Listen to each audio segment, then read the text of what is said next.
দুই দশকের মধ্যে এবার উচ্চ মাধ্যমিক সার্টিফিকেট পরীক্ষায় সবচেয়ে কম পাশের হার রেকর্ড হয়েছে।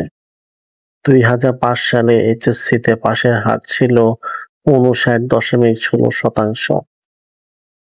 এরপর থেকে প্রতি বছরে পাশের হার বেড়েছে বা সামান্য কম বেশি হয়েছে, কিন্তু এইবার তাতে বড় ধাক্কা এসেছে। ২১ বছর পর শিক্ষার্থীদের ফলাফল এক প্রকার ধস নেমেছে।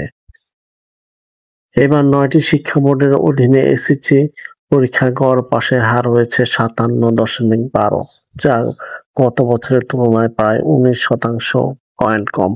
অর্থাৎ এই বছর প্রায় ৪৩% পরীক্ষার্থী পাস করতে পারেনি। শুধু পাশের হার নয়, জিপিএ 5 পাওয়া শিক্ষার্থীর সংখ্যা বিপুল পরিমাণে কমেছে।